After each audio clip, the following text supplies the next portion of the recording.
Like nose to the hourglass. These are the songs of our lives.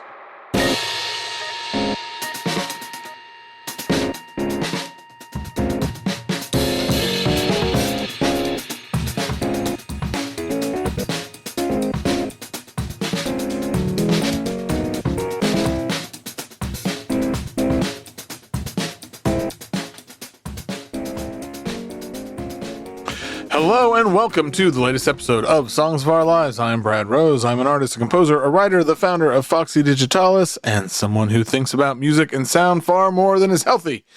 Each week, I invite on a guest to talk about these songs and the music that has meant a lot to them and left its mark. Previous guests include Lucy Liu, Circuit Dayu, Ava Mendoza, Jeff Tobias, Yada, Sarah Davachi, Clarice, Maurice, so many more. But this week, I am thrilled to have Kaho Matsui on, and things get fried. We were joking throughout the episode and before and after that it was the most fried episode there's been. Playlist wise, I think there's no denying it, but that's what made this episode a whole lot of fun. There was so much stuff on here I'd never heard of. It was all new to me. I felt very old, but also like I was in this whole other world, and it was awesome. Anyway, she's always got new stuff out now. Her most recent album, Life Lover, is tremendous. And she's just a general badass. I don't know. If you're not familiar with her work, go to her Bandcamp, give it a listen, go for a deep dive. There's also the album she did with Maurice last year, which was one of my favorites. That was on Full Spectrum. Links to all that in the show notes. Anyway, this episode is fried. This episode's a lot of fun. I had a blast. I hope you do too.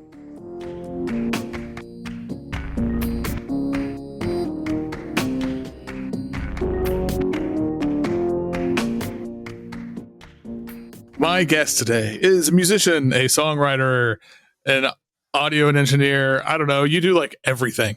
It's Kaho Matsui. Woo! Hi. How's it going? I'm good. I just went to Chicago to play a show and also went to Madison. And then I'm visiting friends in Portland, Oregon, because I used to live here. I'm staying with my friend. She's sleeping right next to me. I'm using her laptop because I didn't bring my laptop. Yeah, but I'm feeling awesome.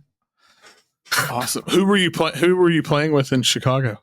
My friend Deirdre Fromberg is she's like mostly like a stagehand and does a lot of like improvised music with a computer, like really deep into like Maximus P stuff. She also plays the singing saw, which is really cool. That is she's really a cool. big like folk music head, I think. But we've been friends for a long time she books a lot of shows in Chicago. I was friends with her wife through the internet for a long time. But when we met like a couple of years ago, we like all of a sudden hit it off. And then I love going to Chicago because most of my friends live there for some reason. So I was like, hey, what if I came to hang out in Chicago because I have some time off? And then she's like, oh yeah, we could just play a show to like pay off the flight. And then Nice. It was like a really awesome vacation. I really wanted to go to Madison because I don't know, something about the Midwest, maybe because I'm so into Midwest emo, like it just appeals to me. So I just thought it was like nice. And then like I went to Madison, really beautiful place. Love Madison. Went to a real like true Midwest truck stop. Amazing. Nice. It is Yeah. like just as I pictured it, you know? Awesome. Yeah, whenever I haven't like done a tour in 100,000 years or anything, but playing Madison and then Chicago was like always my favorite. Oh yeah, it's great. Those are I love that drive where you drive by the Mars Cheese Castle. Yeah. Which, yeah, is insane. Yeah. It's you can't get much more like upper Midwest than that. Cool. So you often have new albums out. You're very Yes. prolific, which I can relate to because anyway. So the latest one though is Life Lover. Yes. And so you described it as your Never Kill Yourself album. Yes. So I have had a lot of like bad life experiences. I've written a lot of music about it. One of my closest friends passed away in 2021, overdosing, and then like I just have weird stuff with my family, and like I have like chronic pain. I'm trans. Like I have so much music to write about that's like very like negative sounding, I guess. But I think about how like I've kind of like settled into how I'm living. I'm fortunately able to like live off of freelancing. I've been in the same relationship with my girlfriend Heather for a very long time now, and like, you know, music stuff's going great. Chronic pain stuff not so much, but at the end of the day, I'm like my life's awesome. And then there's like this I have done a lot of like harsh noise like as a teenager. Mm-hmm. And I think it always has like the connotation of like evil and negativity.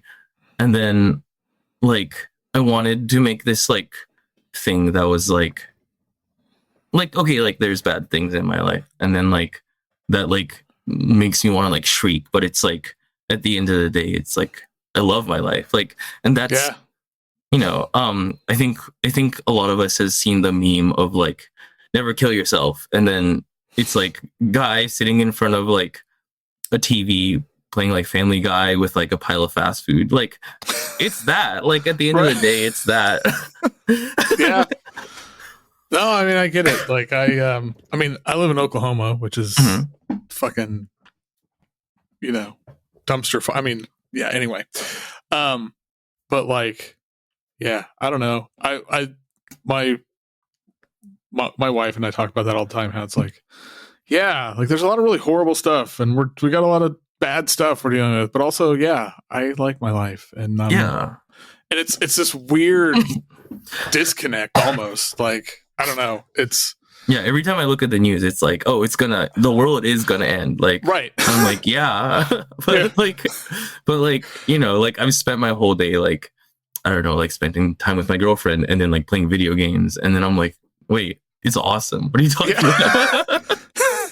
Yeah, no, I relate to that so much. What I'm curious about your process. I'm always curious. So, especially people who write and record and release a lot of music, because again, that's the thing I do. Are like, so take Life Lover for just as an example.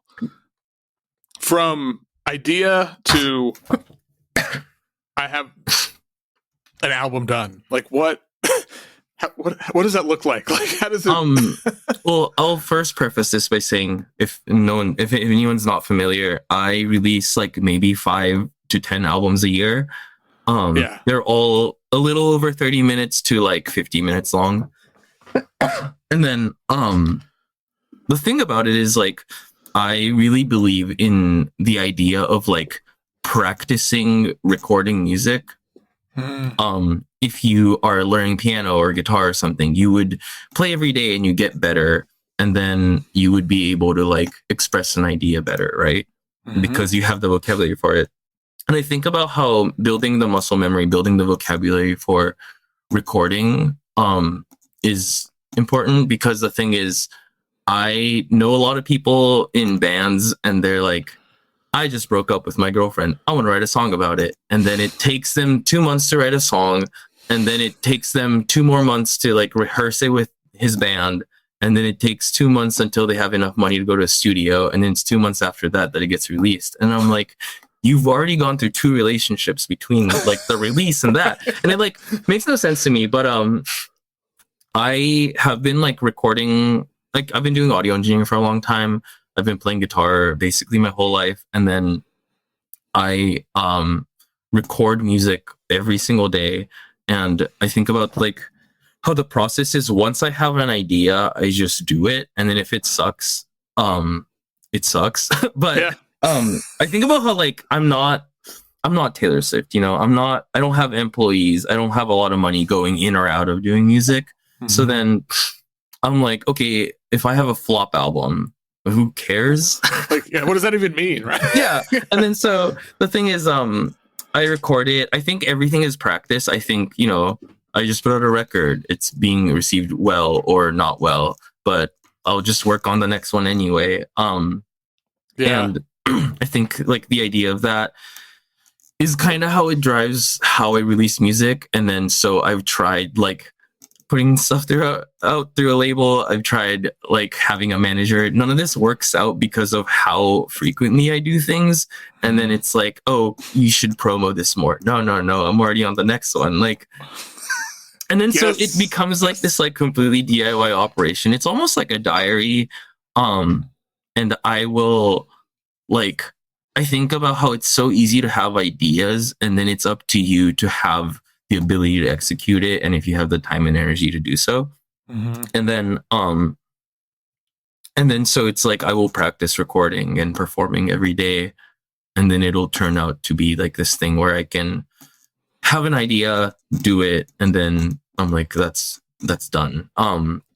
Because like I think about how this came to like how a lot of music I've released in the past. When my friend passed away, I wrote like an album about it like in like 2 days, because like I'm thinking about it all the time, and then I have the muscle memory to like use a computer to write the music or like play instruments, and then like it'll just come together so fast. And then like, is it a product for entertainment? I don't know. That's up to the listener. But it comes together really fast, and then I'm like, this is some kind of like cathartic thing I can do. I think Life Lover took 5 days to record because I recorded Sisterhood, which was kind of a leftover off the last album, where I'm like, thematically, I don't think this really fits. Because it's like, the thing is, it's like, if I was a life lover, would you loosen the grip on my neck? And then it's like things. But it's like, it didn't fit with the last album. But I had like the idea of the song, or idea of like the phrase life lover. And then also like there's this funny thing I do at home where I'm like, oh, I'm the pretzel eater. Like I'm the TV watcher. And then so like life lover, really funny to me. Yeah. And then so like once I started recording Sisterhood, and then I recorded a story of a girl who cried a river and hates the whole world. My friend Purity Filter, she lives like really close to my house. So I was like, hey, do you want to come over and record music? And then like it comes together like that. Yuboa, I like DM'd her. I'm so glad like the people I'm collaborating with like do everything so fast. Yeah. But I messaged Yuboa online, and I was like, and we have like a bunch of mutual friends. I was on Mara McDonald's record last year with Yuboa, and then so like we knew of each other, and we have a lot of mutual friends. And then so I was like, hey, do you think I can like get this kind of thing? And I sent her a demo, and she's like, oh, I'm super down. And then so she sent, I messaged her before I went to bed, but there's the time difference with like Australia.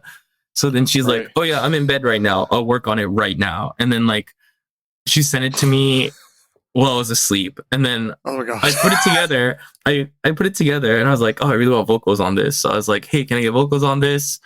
And she's like, okay, cool. And then the next morning I get it back. Wow. And it came together so fast. And then like, that's awesome. The mixing, mastering stuff, like I've done it for like over a decade. So I'm like, here we go. Like this is done. Right. And then, yeah, it's like, I want it as fast as possible because I don't like the idea of waiting. I like don't sit on releases. I will just record it and then just put it out. Like the album with Mari, I think other than like the collabs, we were just in her old apartment because I was in New York for a show, and then we recorded everything in like 2-3 days while I was like sleeping on her couch. And it just came together. And then like we played like 2 shows that week together, and then we're like, wait, that sounded crazy, let's do that. And then like it'll just happen. And then my thing is like, I've been like kind of trying to emulate what Mari's been doing for the last decade. I'm like a Mari's lifer. So right there with you. I like, we were kind of just on the same page when we were like sitting down and recording together. And then so it's like, I don't know. I like try not to like work on stuff too long. I feel like if I work on stuff too long, also like I won't have the same sentiment going in by the time it's done. And then I'm like, well, I don't feel the same way about whatever thing I'm writing music about. And then like I'll not want to release it because it feels dishonest. Right. So Yeah. I think that's my thing. I relate to so much of that. I think like the biggest, like 15 years ago or so, people would have to take things away from me because I would just tinker with them and tinker. Yeah. And now it's like I've gone the complete opposite direction, and it feels so much. I don't know. It just feels right for me to not be super precious about it, and I like the idea. Like, I mean, yeah. People always are. People ask me like, well, "How do you do so much stuff?" I'm like, I like play and record music every day. Like, even if I can only find 20 minutes, I'm gonna sit down and do something. I also think about like, I don't know, like beatboxing into my voice memo because I thought of a cool groove or something. Like that counts for me. And then like, like I used to like work at like a hotel, and I'd go into the cleaning closet to go on GarageBand on my phone to like record something. And then I'm like, I'm gonna work on this when I get home, and I like don't. But it's like I had the idea. I did it on my phone in the cleaning closet. You know. Yeah. I mean, that's like also, I mean, I get people asking me all the time stuff about like field recordings. What equipment do I need? And it's like, okay, I can give you like a whole like list of, you can go spend all this money, but honestly, use your phone. Yeah. Just use your phone. Yeah. I'm like on the train. I have a phone in my hand. Like, yeah. Just like so many of the field recordings you hear that I use on my stuff, it's probably came from my phone because that's, that iPhone mic sounds good. Yeah. I mean, technology exists to, but again, just don't need to be super precious about anything. Okay. Well, I could talk about this for a long time, and this episode would go on forever. And so I'm going to awkwardly segue into the list of questions. And now I have, there's so many songs on this list that I'd never heard. I think there are more songs on your list that I never heard before than any other list I've ever Interesting. gotten. Well, here's also the thing that I want you and the listener to keep in mind. Mostly my listening habits are music made by friends. I'm very fortunate to have a lot of like extremely talented friends. And then like I will like, always get excited about like whatever Mari releases or something. Right. But outside of that, it is like I am like known to have like diabolical music taste. Perfect. Like there's like almost like zero irony when you're like, why do you listen to this song? Like there's no irony. I'm like, I legitimately think this is like such a good song. And it's like everything from like, it's like some shit you like I'd hear on TikTok, and I'm like, this is like life-changingly good. And it's like a song about like wristwatches. Like, and I'm like, and then, I'm a little embarrassed about like, I'll meet like people and they're like, oh, what do you listen to? And then I'm like, oh, should I say it? Or like, I'll make like a Spotify playlist every time I put out records with like music I've been listening to while working on the thing. And then like I'm trying not to have like the true like bottom of the barrel tracks in there, because I feel like there'd be like a level of judgment that would make someone not like want to listen to my music. So I just want everyone to keep this in mind. Okay. That I'm really fried. Fair. Yeah. Okay. Well, what is the first song that you remember? Okay, strange one right off the bat. I moved to the US from Japan when I was in elementary school. And it was like such a weird, tumultuous time. Just because like I moved somewhere, I have no friends, I don't speak the language, right?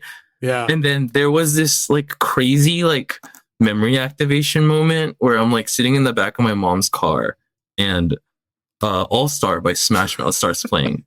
And I like almost like every single memory before that moment is so hazy. Like we were like going to some restaurant for dinner. That comes on the radio. That is like and then it's like, I think about like, have I heard Twinkle Twinkle Little Star before this? Hard maybe. Like, can you really remember? Right? Right. And I'm like 7, 8 years old. Smash Mouth All Star. That is the first song I remember. That's amazing.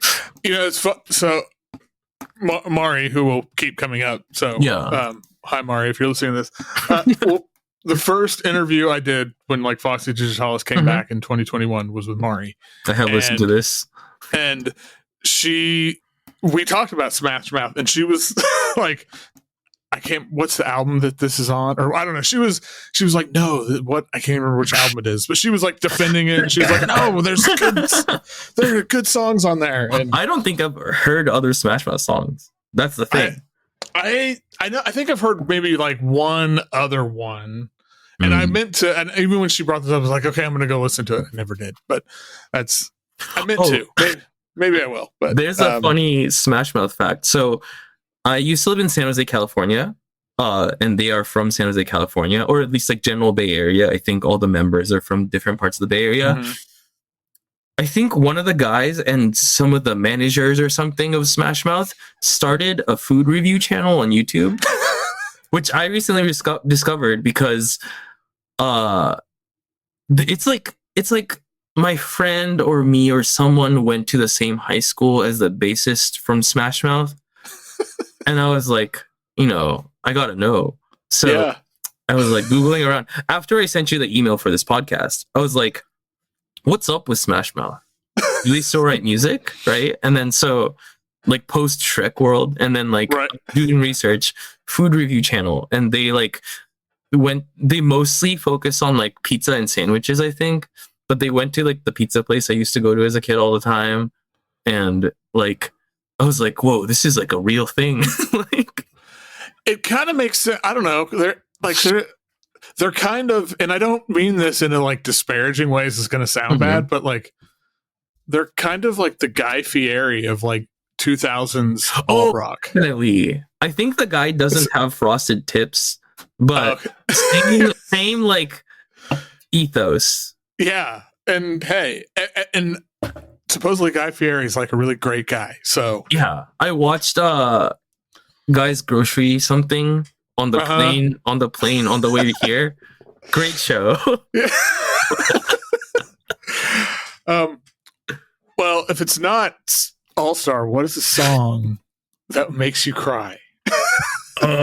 This is another slightly fried one. So it's Porter Robinson's Russian Roulette. It's like such a pop song. I was also not a Porter Robinson fan when he was like a EDM DJ, and then like I got put on by other people who like make rock music, and I was like, wait, this guy makes like weird like early 2000s MySpace sounding pop music. That's crazy. But and like the album before this is really good too. But I think about how like this song is on the same album as like, or this song has like the lyrics where it's like YouTube review, haha funny monkey pees in his own mouth crazy, and it like sounds stupid. But it's like this like thing of like him like kind of thinking of like burnout and like what am I doing with my life, and it's like I'm like always the person stopping me from putting a gun to my head. And then it kind of ends with like this text to speech that's like never kill yourself, and then there's like this really like corny dance beat, but it's like perfectly euphoric in like the weird like, you know how like early 2000s pop music, it's trying to be this like extremely epic like euphoric thing, and sometimes it doesn't land, but like this just lands for me. And I was like on the train going to work last year when this came out, and I was like, I'm not like a huge Porter Robinson fan, so I was like, oh, there's a new album, I'll listen to it. And then I just start sobbing on the train. And then like I don't know, something about that song and the outro of like I might start crying now. Where it's like the second chorus dies down, he's like I want to thank my dad one more time, I want to marry her one more time, and it's like it just like makes my eyes wet. It's a great song. People are like, oh, internet like ex EDM guy. Like I'm not gonna listen to his music, but like I'm such a like pop music believer. I'd never heard this before. Like this was completely off my radar, and I really, I really dug it. Like the intro and the outro, especially. I don't know. Like I really just sonically, it was really it's like poppy and fun. Yeah, and but whatever. Then if you think about it, it's like, oh, I might cry. Yeah. No, that's really. I like the euphoric is a good descriptor. I'll have to check out more.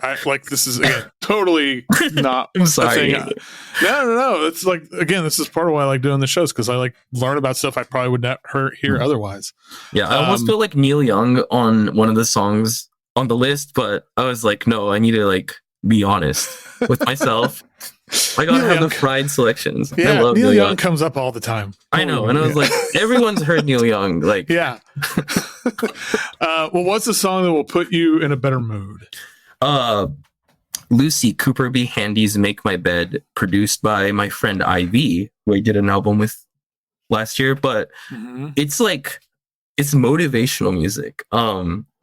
There's like the corny MIDI guitar, really loud bass, and then it's like, and then I wake up in the morning and I make my bed, Yeah. No, there's another one I'd never heard before, and I like this way more than I have any right to. And it's like the memories let go. Ask me why, I don't know. But then I remember every word you said. Every morning I wake up and I make my bed. And it's such a great, it's so simple. It's so short. Yeah. This whole album is like kind of this vibe where it's like really weird MIDI instrumentals with like extremely loud bass. That's like so jarring when you listen to it in a car because it's so loud. And he's like, I never had a curfew. And yeah, he's great. Are all the songs like super short like this on the album? Yeah, it's like, so it's like a 23-minute album or something. Yeah, it comes and goes, and every song like it ends before I get tired of it. But like every song is kind of like this, where he's like crazy young man on the clock, like hands ripping up the envelope, like, and it's just like you're like, wow, that's crazy. And then this song just goes. But this is like the first song on the album. I remember when it came out. I've been a fan of Ivy for a long time, so I was like, oh my god, new Ivy album, and I listened to it on the way to work, and I was like having such a crap morning before work anyway, so I was like, damn, like, I'm getting on the train, I'm like, and then this song comes on, and it's like, and it's like corny MIDI guitar, and he's like, every morning wake up and I make my bed, and I was like, that's right, wait, that's right. I'm gonna have a good day. So that's awesome. Yeah, it's a great song.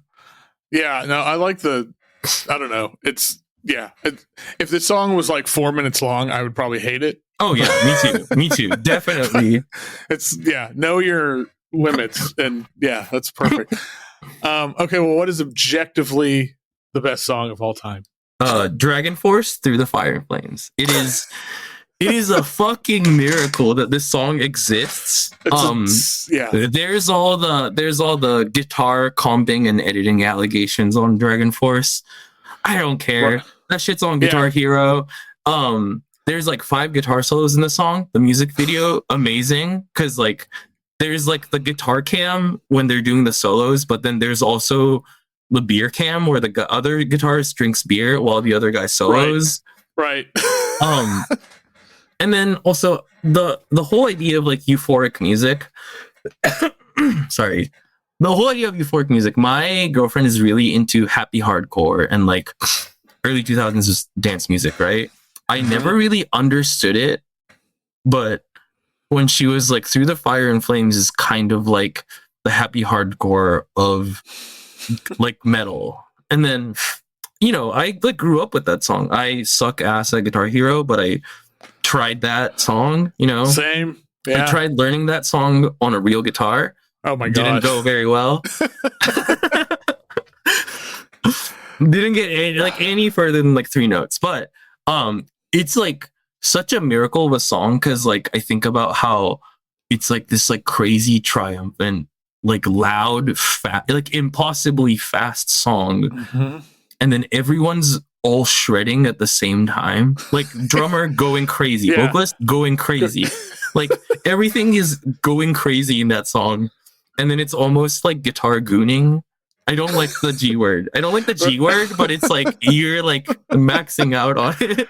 Yes. But I think it's such a good song. I used to listen to a lot of Dragonforce growing up as like a young guitarist would.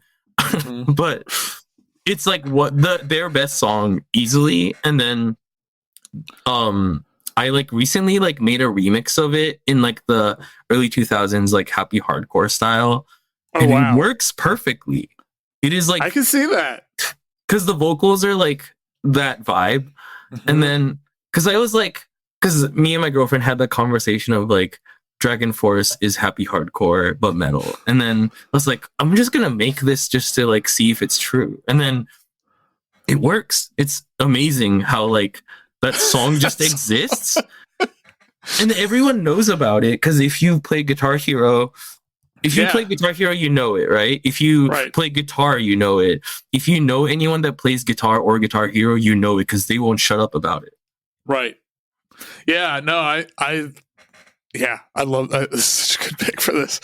There was a couple years ago. I don't know how like YouTube algorithm started feeding me videos of like people playing it, and then there was like a video of one of the guitar players reacting to this like French teenage girl like just fucking shredding the solos, and it was like the most pure and like I don't know, the Dragonforce dude was just so excited and so stoked, and it was just like, God, this is all the good, like the best vibes ever. This is like, yeah, I don't know.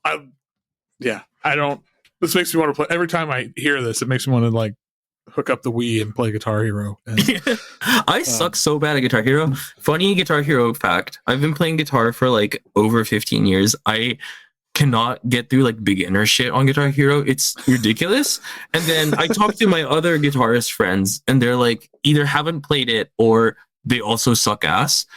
But left-handed guitarist on a right-handed Guitar Hero controller is like that's the trick. That's the trick.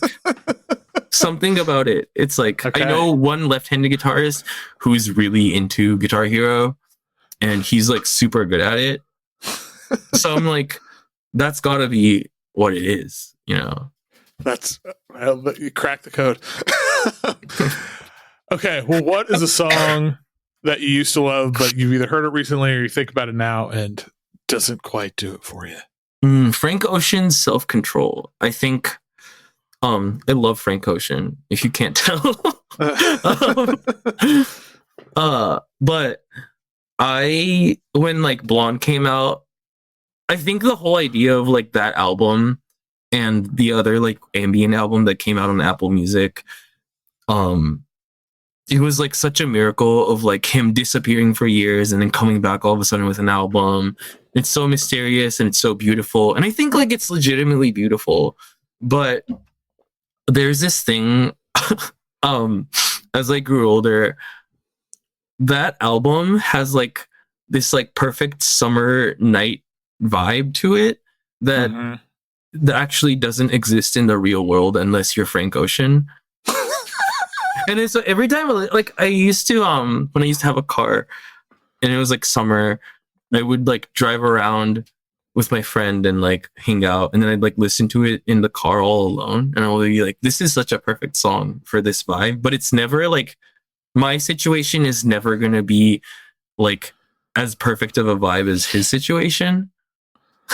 And then I'm like, this is never gonna match up. And then like I start writing more music. I meet people who write music, and then I'm like the tear down is like perfect for me, where it's like, you know, I'll never be Frank Ocean.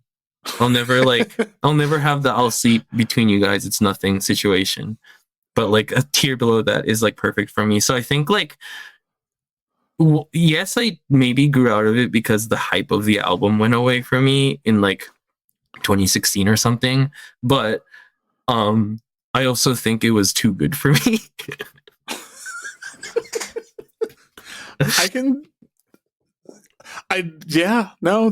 see that. Like, I mean, I it still does it for me, but like your description of it's like this is only works for Frank Ocean. I tried to recreate the vibe in my life so many times, and it never worked out. Because you're not Frank Ocean. Yeah. So that was the missing ingredient, being Frank Ocean. Huh. Yeah, no, it's a great song. I just like... Yeah, right, no. You're making me think about it in a way that I hadn't really thought about it. And it's like, have you ever had like a perfect summer night and then like poolside convo about your summer last night? That never happens in my life. Yeah. I'm trying to if I haven't in the last 20 years at least. I haven't in my whole life. So yeah. I probably haven't in my whole life, but I barely remember 20 years ago, so because I'm old. Okay, well, what is the song that most people hate, but you don't? Who these people are? You don't care. Okay, it's love it. "Drugs" by Lil Aaron. This is the most fried song. Okay, my friend Anne is right next to me. She's pointing at me like this because she loves the song. we're like, we used to be neighbors, and we used to like do a bunch of fried shit together. And then wait, dap me up. Anne's off camera. I just dapped her up. But great song. It is so trashy.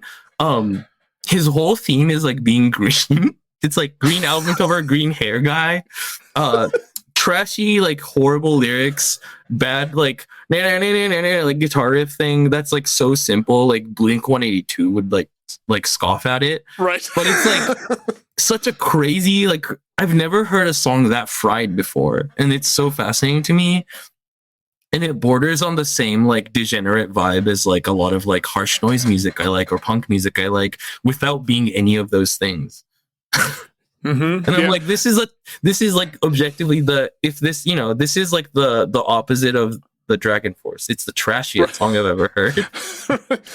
My note on here is this is the most fried thing I've ever heard. So yeah, I'm yeah.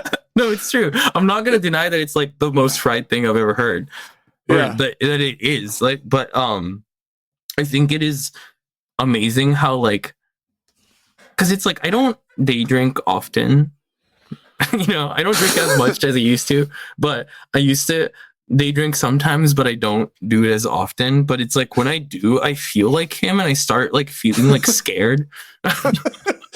And like, oh my god, I'm gonna dye my hair green. Shit. Yeah.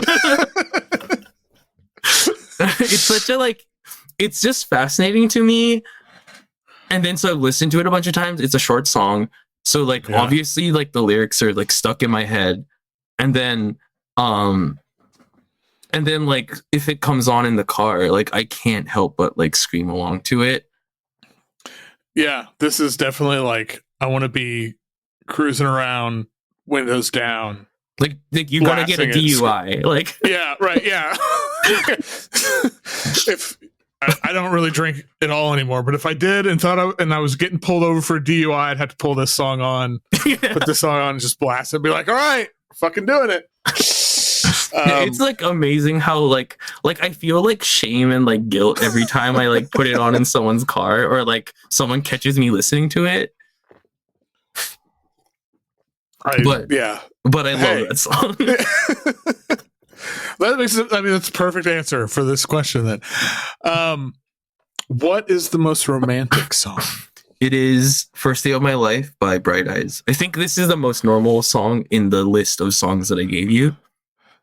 I think it transcends being romantic. It's like such a like, I don't know.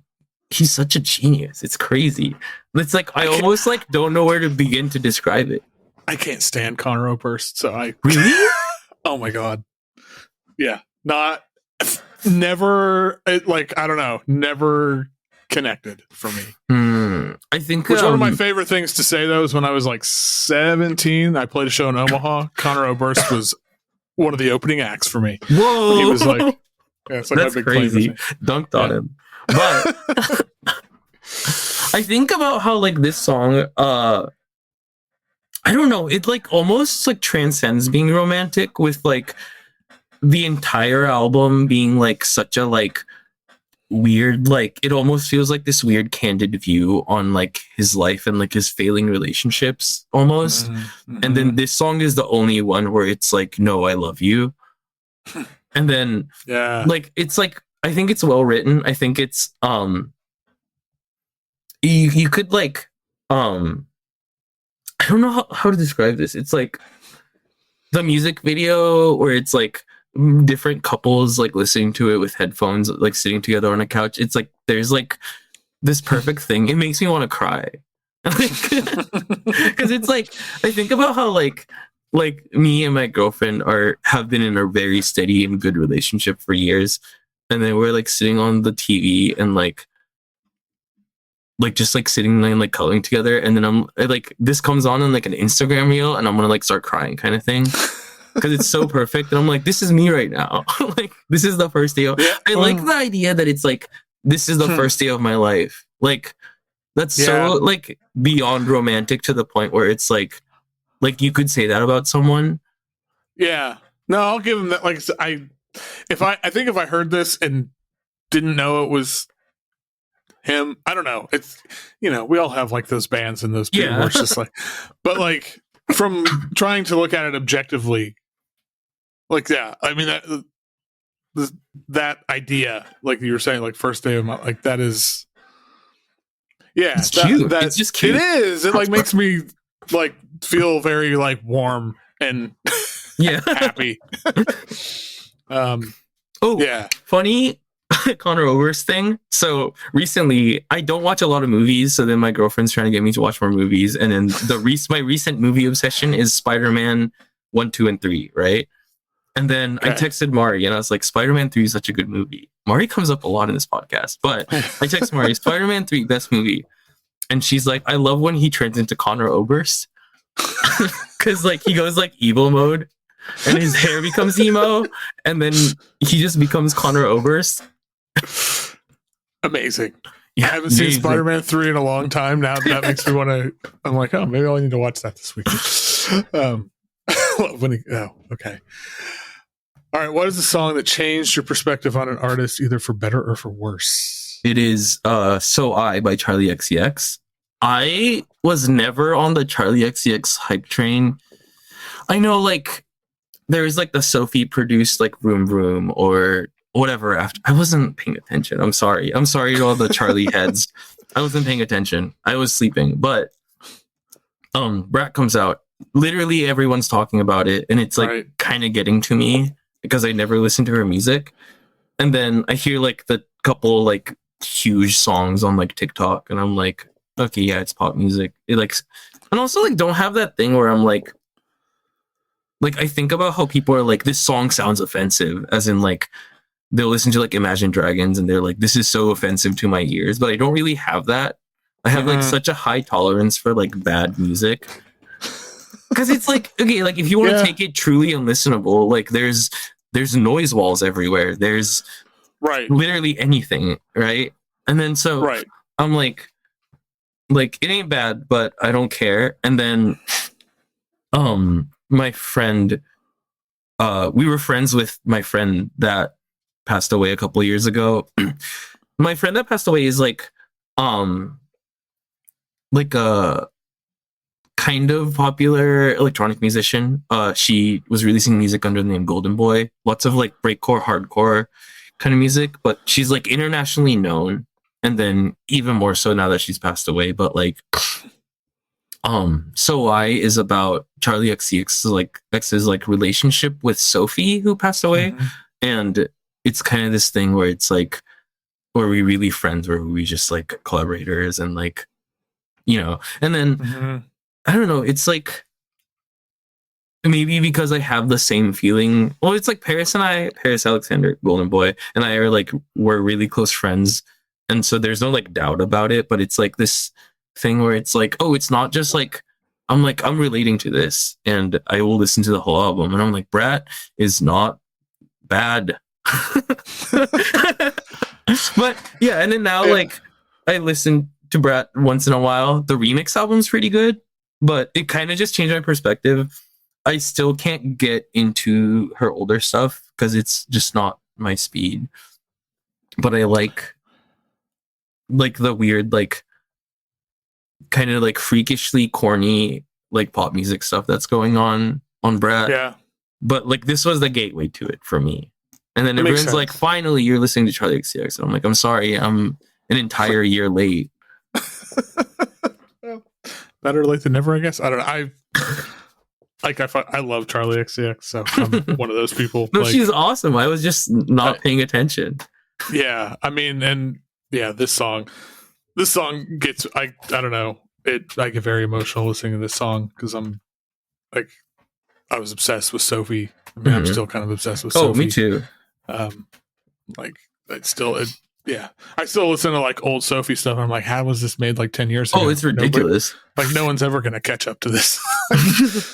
But yeah, this. Okay, I can't think about this song too much because it makes me emotional. Oh, me too. That could have been, this song could have also been in the songs that make me cry, but yeah. I didn't cry, so it didn't make it. This was my guess for that song just because it makes me cry. Okay, what are your favorite lyrics? It's the whole song, and it's the whole it's Corbin's Scab. Corbin, aka FKA Spooky Black, he was a meme back in the day on YouTube because he was like a really scrawny white boy with a turtleneck and a do-rag on in like the snow, like singing like a ghost over like an R&B beat. But he kind of like stepped out of like the meme thing and makes this like extremely dejected music, like the most like depressed, like dejected R&B you could ever hear. Right. It's very like Young Lean adjacent, I think, but also there's the way like Scab, or this whole album really is like so shamelessly dejected, and there's almost no sugarcoating. There's so much like shit that's like corny on it, but right.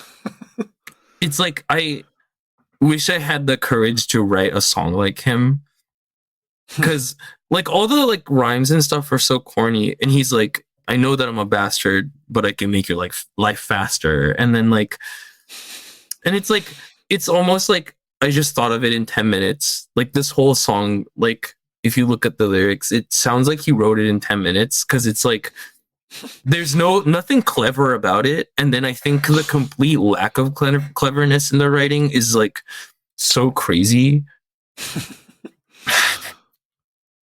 But I don't know. It's like something about, and then it's like I'm not like a huge fan of him. I just think the way he writes songs, it's like, and he sings like he's like breaking down crying, and then he's like, never thought you'd drive me to the clinic, like baby I'm stuck in Sin City, and then it's like, it's so corny, but it's like it just works so well for me and the way I write songs, because I feel like I try to like keep it metaphor free because I'm not very good at writing, so I'd rather just be like honest than poetic. And then like this guy has been like the blueprint for me for a few years. That's awesome. Yeah, I love this song. I think this song is so good. I like it's awesome. Like then there's like so much going on, like I don't know, especially like the backing track and stuff. There's like the guitar and then the drum. It's like so like there's so many synthesizers. I know. Also, I think like he records his vocals like one line at a time, so sometimes it overlaps, so it just sounds crazy. Yeah, there's something that feels, that as you described it, it's like, yeah, there's something that, I don't know, kind of feels off, but like in a way that I like. But I think that's what it is. The way that he records his vocals is so, it doesn't feel natural. Yeah. But it works. I don't know. At least it works for him. There's other songs on this album where it's like really questionable bars, but it just works. Because he'll be like, shit the bed I used to sleep in, and then it's like, what? But it's like in the context of the song, it's like so like it makes me so sad. He's a genius. It's crazy. What the hell? That should have been the line you picked. Yeah, but the rest of the song, I'm not really into. I think Scab is like such a good song from beginning to end lyrically, because like none of it's sugar coated or poetic. It just keeps going. I like that. What's your approach? I just keep going. That's how I write lyrics. What is the last song that you completely fell in love with? Absolute Singularity by Justice McCord. Justice McCord I played a show with him recently in Philadelphia. He is in the band Sham. He lives in North Carolina. He's friends with a lot of my other friends who live in Philly that are from North Carolina. But he like, it's like this like really beautiful, like detailed lyricism, interesting like instrument playing. There's like, I think like oboe and bassoon, upright bass, and then like the way he plays guitar is like it's in an open tuning. He puts it on his lap and he like taps harmonics out with his fingers. Oh, and wow. while he's singing, and then it's like when he performed it, he was like a duo with this other person. I think their name was Charli. I don't remember, but like hearing it first live, and I was like, "Whoa, this is so gorgeous!" And then going home and listening to it digitally, and I was like, "This is equally gorgeous." And it was like the first song he played in the set, but like that whole album and also that song, it's like this really like it almost feels like an accident, if you know what I mean. It's like it almost feels like a voice memo, or like because there's like this field recording playing in the back the entire time, and it almost feels like it was so candidly recorded and candidly performed, because it's not like a really strained like high effort performance. It's so laid back and it's like really gorgeous, and there's like these like fluttering like woodwinds occasionally that come in that you'll like forget about because you're so focused on like this like weird like guitar tapping and gentle singing, and then all of a sudden it goes into the woodwinds and you're like, whoa, like it's kind of like it's like every time it's a surprise. It's the way like it's like composed is like is so interesting, because the melodies kind of don't go where you expect it to. It's a gorgeous song. Genius guy. Yeah, this is another one I never heard, and I don't think a lot of people have heard it. I think there's only like 10 people that bought it on Bandcamp. And I was like, I need to put everyone onto this song on the podcast. Yes. Tomorrow is Bandcamp Friday, so I was like, okay, I'm gonna buy this album. Like tomorrow. It's so good. People won't hear this till after then, but still, like I can't wait to listen to the whole thing, because I probably listened to this song like 3 or 4 times. Just God. It kind of walks you in. You're like, whoa, and then you keep listening to it. Yeah. Is the whole album kind of like this, or is it? There's a lot of like looser songs. There's a lot of regular guitar strumming songs, but it's like equally gorgeous. Like, awesome. I've been a huge fan since we performed together, because I'd never heard of him. And I was like completely blown away. I can't. Yeah, I'm. If he comes to Oklahoma, you gotta see him perform, because I think that's when it's like, you're like, whoa, this is so good. Hopefully, well, not a lot of people come to Oklahoma, understandably. I could tell them to go to Oklahoma. I got friends who set up shows all the time. I can put them in touch. I don't put shows on anymore, but I know people who do. Okay, what cover is better than the original? Originally a Fishman song called Ikareta Baby, covered by Manami Kakudo. I am a big Fishman's fan. Manami Kakudo is like composer, did jazz for a while, maybe singer, songwriter, folk music kind of person, but a lot of her music is like so like it's so quiet. It's like everything is like this gentle touch. And then Ikareta Baby, it's in Japanese, but the song is kind of about like person you're in love with, kind of crazy, and then like the lyrics kind of like it's the same, but like it recontextualizes itself in like this really quiet, delicate performance where it's like, oh my god, this person is crazy, and this person is actually in love with this person. Like, and I think I'm just like a big fan of how Manami Kakudo does stuff, because there would be some songs where it's like gentle guitar and like wind winds, but then like once the rest of the band comes in, it's like so crazy and noisy and like eclectic, but like she'll do that kind of thing all the time. And then so it's like a really experimental take, not like really experimental, but it's like she does really experimental stuff. And then like having to see her take on the Fishman song is a classic. I love Fishman's, but this is like a really good take on the song. And then, so like, it's almost like the true side of the song. And then I go back to listen to the Fishman's version. And it's like funky and funny. Mm-hmm. And then, yeah, I don't know. It's just good. I think the language barrier makes it different for some people, but I've been a Fishman's fan for like a really long time. So yeah, I loved that. I'd never heard this before and was just started listening to a bunch of her stuff because this was it's like so good. Oh, it's wonderful. So freaking good. Yeah, I need to listen to more of her stuff because it's all new to me. So I don't know how big she is in Japan. Like, I don't know if she like is blowing up or something. Because it's like she should be, but I don't know anything about what's trending in Japan, so I don't know. Yeah, me neither. So, okay, what is the song that means the most to you? It is Mari Moment, Accidental Prizes by More Ease, and like everyone knows, I'm a big Mari fan. I think I found Accidental Prizes on a blog in like on the week it came out because I was looking for like weird music and I was really into like weird composition, like graphic score or like feedback stuff, right? Mm-hmm.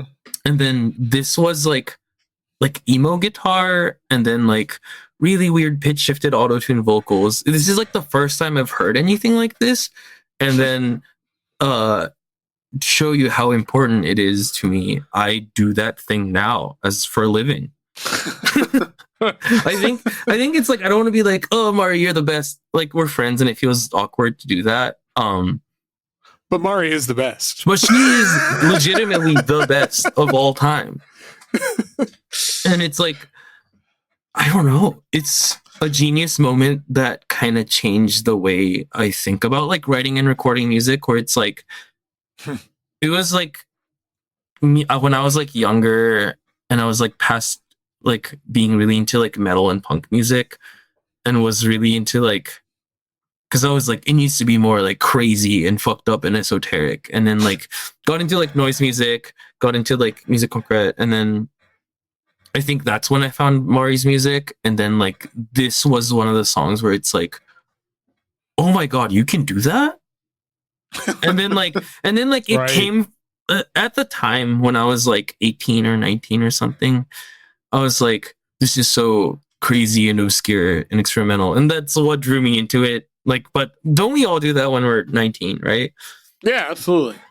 Yeah, but the more I listen to 19. it, like years later, I'm like subconsciously emulating it, and then I'm like, this is like legitimately such a genius moment. And then like I listened to Mari's music after that, and then it's like everything.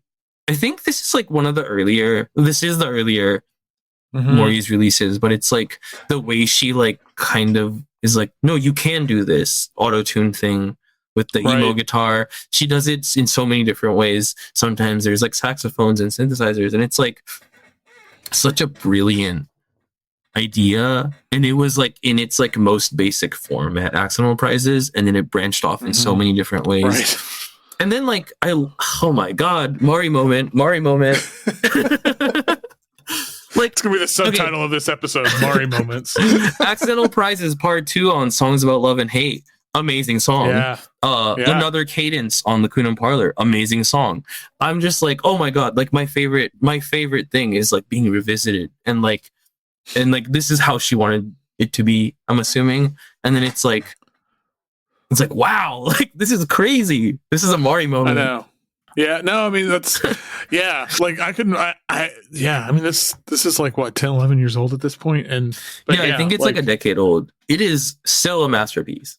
Yeah, and but like, you know, you're saying like, you know, part 2, like it's like, god, it's it feels like, I mean, it's just like it's like this 10-year plan that's been I don't think it was probably like this preordained thing, but I mean, I'm done being annoying to her, but I will forever be so grateful. Even if we weren't friends, I would forever like be so grateful for Accidental Prizes. It is amazing. It's such a good song. Okay, well, if it's not Accidental Prices, what is your favorite song? It is Not a Lot, Just Forever by Adrian Lenker. Another non-fried choice. Yes, yeah. But I don't know. It's like it's one of those songs that are just good. I think about having kids a lot. Like me and my girlfriend both being trans. It's like, but I'm like, oh my god, it's such a good song. But it's like this is one of those songs where it's like your biggest fantasy is to grow a baby and me. I could be a good mother. And I'm like, oh my god. But also I love how she sings. I love how she plays guitar. I love how it's recorded. Mm-hmm. Amazing. Yeah, the whole thing is, I mean, just even Not a Lot, Just Forever. It's like such a good title. I know. I'm just like, oh my god. And then I think I was reading an interview or something, but we're talking about like this idea of something small happening infinitely. God. Yes. And I mean, as someone who I have a kid and she's 11, and like like that idea of something small. Anyway. No, it's so beautiful. This is another song that would make me cry. Yeah, I'll cry to anything. But especially this, especially the Poor Robinson track, especially Charli XCX. Yeah. This episode is it has everything I want in a song. And it's so simple and it's so beautiful. Yeah, that's one of those things too where it's like deceptively simple. I mean, it's like on the surface it is, but it's like, oh my god, it is. I couldn't create something like this if I tried for the next 10 years. Exactly. Like, and it's like I know the ingredients, but that's only a small part of it. Not a lot, just for God. It's so good. It's unbelievable. Just as a song, as an idea, as everything. Well, that's a perfect place to end. I'm so happy I got to explain my fried ass interest. I love it. I am too. I'm glad because people look at me crazy when I say, "Hey, put on Drugs" by Lil Aaron. Everyone's like, "Shut up! Get out of the car!" Right. Put your hands. Yeah. If anybody, if you're about to get a DUI, that's the song for you.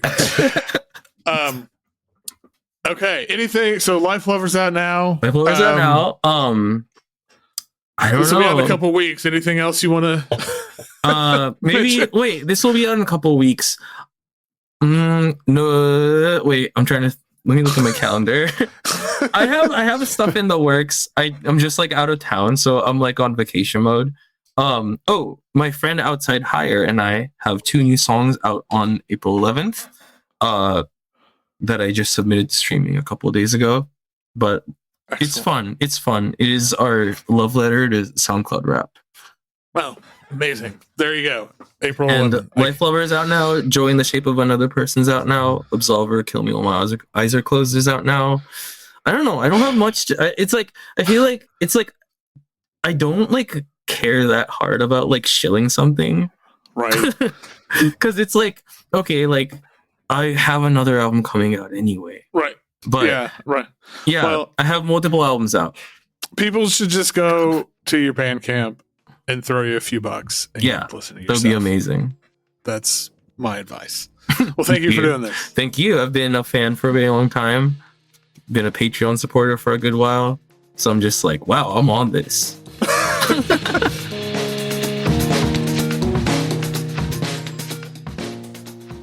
Once again, thank you to Kaho Matsui. Go listen to her playlist. Of course, the link's in the show notes, but I'm guessing that a lot of you will get turned on to new stuff. And man, it's just, I love it. There's so much stuff on here that I've been listening to and exploring since. And that's always the sort of the point. A quick shout out to that Shane Justice McCord album too, by the way. I'd never heard of him, and that album rules. So anyway, that's it. I'm going on and on. Thank you all for listening. Go buy Life Lover, her latest album. whatever. There might be a new one by the time this comes out. That's how it goes. And as always, thanks for listening. If you enjoy the show, please leave a rating and review. Patreon.com/Foxy Digitalis. Little's $3 a month. You can support the show, support the cause. All that ongoing support means the world. Thank you to everybody who signed up. And until next time, please keep listening to whatever the hell you want.